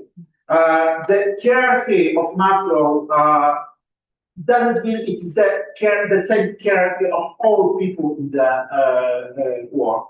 If we make such a filter on this theory, it's still useful. However, I love it. I love this idea that we have two groups of two states, from a lack of satisfaction, from dissatisfaction to lack of dissatisfaction, and from lack of satisfaction to dissatisfaction, and that these two dimensions are completely independent. I like this idea because I agree that these two dimensions are independent. You can be the same moment satisfied and the same moment dissatisfied. I, for example, extremely dissatisfied with the relationship in my organization, but I'm very satisfied with the job I have. Okay, it could be it's such an example of how true is the theory. And the result, the conclusion from this theory for me is that you should, as a leader manager, you should at the same moment think about this one dimension, at the same moment think about second dimension also, and try to find solution for both. So I like that. There's a few additional motivational theories I like also, and I think every of this theory it gives you something. Why I like so much Kahneman and Oldham? Because it's additional theory, but from my point of view, it gives you something more than only such a motivation understood as a buying something. If you do something for me, I will give you a prize. It's traditional way of thinking. Anyway, from my point of view, this way of thinking is the way of thinking for managers. If you are a good manager, you can, using these prizes or I have no word now. Using that, you can influence your employees. They do for you exactly what you expect. No more, but exactly what you expect. But see, Kahneman and Oldham, they say something more. They are not saying how you should make your people to do what they exactly expect. They are saying to you, what should you do as a leader to prevent such a situation that people can do their job not because you praise them, not because you prize them, they do this job because they like it. And it's a big difference. This Kahneman-Oldham theory is theory about engagement, not motivation, engagement. And it means it's a theory about leadership, not management. It's the biggest difference between leader and manager. The leader is praising you, pricing. and sorry, manager is president, and leader is preparing a situation in which you feel disengaged. Okay, and because of that, if you are lead by leader, you don't do exactly what he or she wants. You do very often something different, but more, because you give your hair to that. It's your goals, your feelings, not management spirit. Okay. Now my question is, for example, because during your intervention, you said that leadership is not only at the top of the organization. Leadership must be felt at each and every level of the organization. Now we have spot persons. We have, the first line managers, we have the middle and the top. Now, based on this one, if we take, for example, the model of Hartman, which you have explained, I want to know whether these management theories also which are changed, of what they are classical now, if they also are relevant to the 21st century, to the trends that we are living now, if we can also apply them nowadays. Like the one that I cited, Montenegro, and Hasbara. Are they still relevant to this contemporary work, or because they are classical, they are not relevant? I think it's relevant. It's because you can use these theories, motivational theories, on every level of the organization. Give the example of my example of such a leadership from organization. I'm not the rector of my university. Rector of my university is this big boss, yeah, so responsible for its direction, vision, culture of my organization. I'm a leader of a team, MBA studies office, MBA program. I have a small team of a few people who are responsible for preparing this program at my and because of the culture of my organization, I have a lot of freedom how I do that. In the end, I have my KPIs. It means in the end I have to probably to recruit a proper number of students, to graduate them. They should be satisfied on proper. Okay, I have some KPIs, but how to do that? It's my decision. And the culture of my team, created by me, by my example, is much different than the culture of my organization. My organization is quite hierarchical, quite bureaucratic. People in my organization, in many departments, they implement. They feel very limited freedom sometimes it's good, sometimes it's bad. In my department, I try to leave full responsibility to my. I'm now here in Indonesia, but it doesn't mean that my team in Warsaw they don't work this week. Today they don't work because today is a holiday in Poland. But yesterday, Monday, they work. A lot of things were done during this week, and they don't need my my direct orders that because they pull free. There is such a situation where they need some direction from me. Okay, they engage in such a situation. Yeah, but it's moments only. So, am I a leader of the team? I feel absolutely yes. As my people in my team in Warsaw, if they feel that I'm a leader, I hope, but I'm quite sure that they will say yes. So you have example of leadership on different level of the organization. organization of the countries, maybe, okay? Yeah. Maybe had a question from my students here, or any question from the student from Zoom? Ada yang itu nggak Mas? Maybe by chat, is there or not?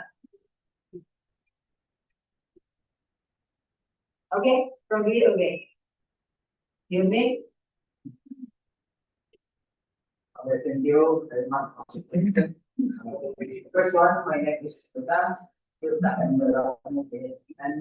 my name is 129.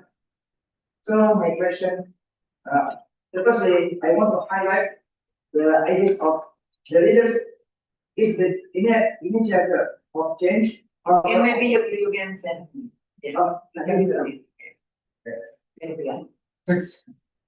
First, I want to highlight the ideas of leader is the initiator of change. Culture open to change, and people are scared of change. And my question is, how can a leader create a culture to change that is successful and help employees understand and face organization change without fear?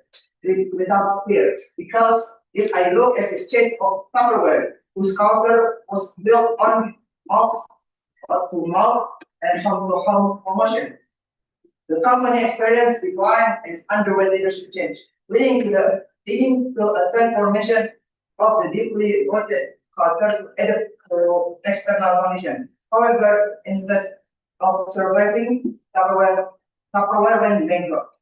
Thank you. Okay, the question is quite complicated, of course. The answer could be very long. But I'll say one thing. If you ask me about one specific thing which can create the culture more open to change, I think that culture which is tolerant of failures is open to change.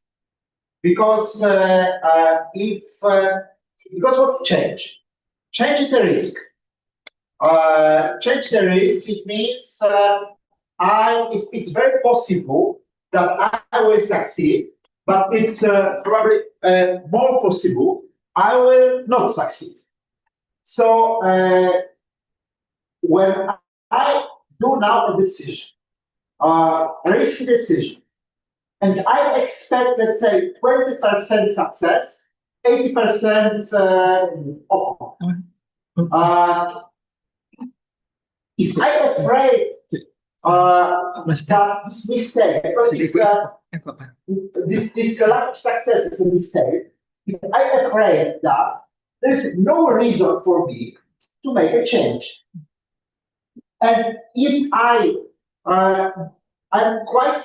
if I feel quite safe, it means I expect 80% of disaster.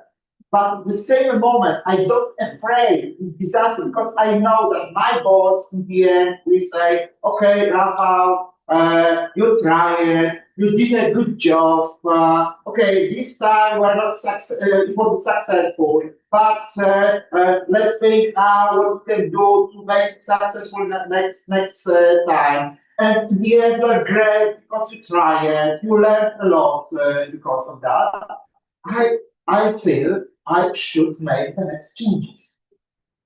Being honest is my role also in my team. My people in my team, they do a lot of risky things because they know that they don't afraid. Because they know that I'm such a leader that I don't plan to say something wrong to them if they don't succeed. And they can feel safe also because they know if it will be a bigger disaster, it means if our bosses will be angry for us because of this mistake, I will go to my bosses and I will say, it's me. It's my responsibility. If you think I did something wrong, please say it to me because I did something wrong. Okay, so it makes my people say it's my role. By the way, my bosses very, let's say, also open to my experiment. Because of that, we can do the best MBA program in my country. I hope I have answered your question. Okay, thank you. I think that is obvious, so, and time is up, so we don't have time for it. And in group, there's no question, yeah? Yes, Ibu. Okay, thank you very much. Okay, we go back for.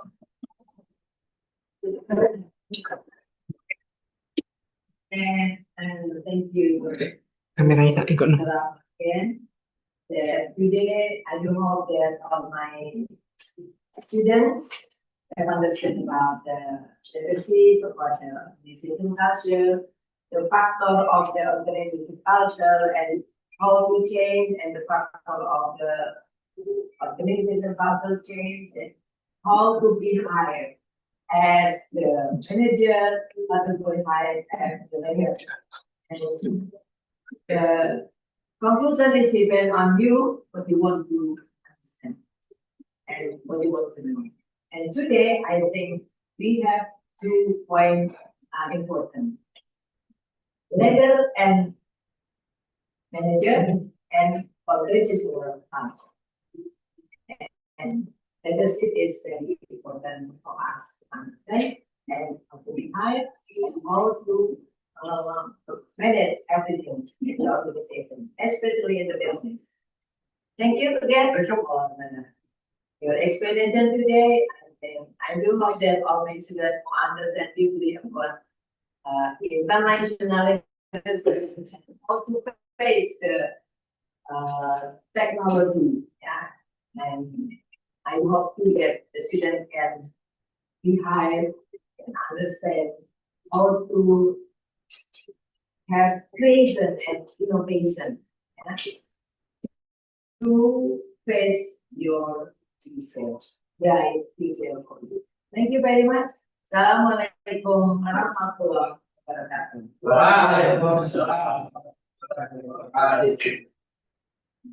And it's time for us to take pictures together.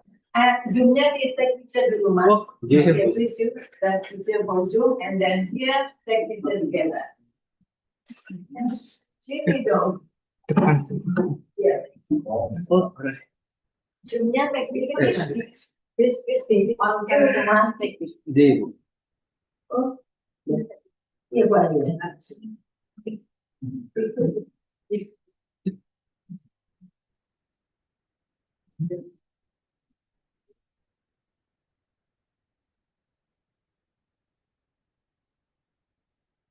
And Bu Ani want to give the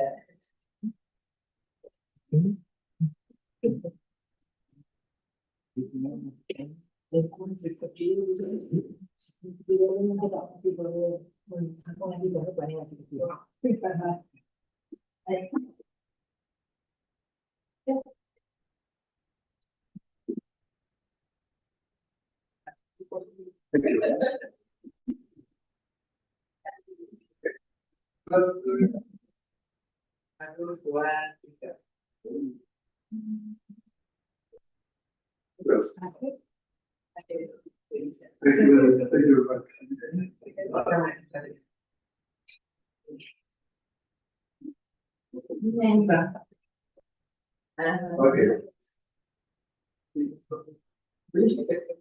Okay.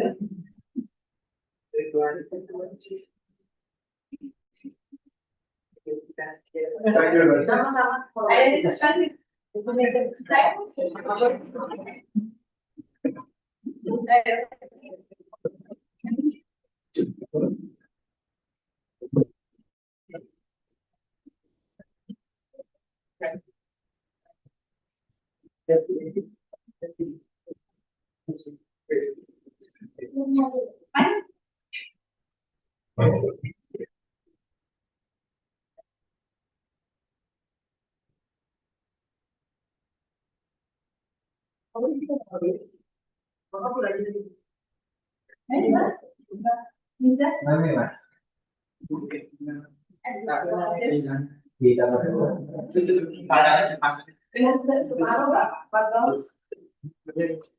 Kelihatan nggak? Sini juga. Sudah.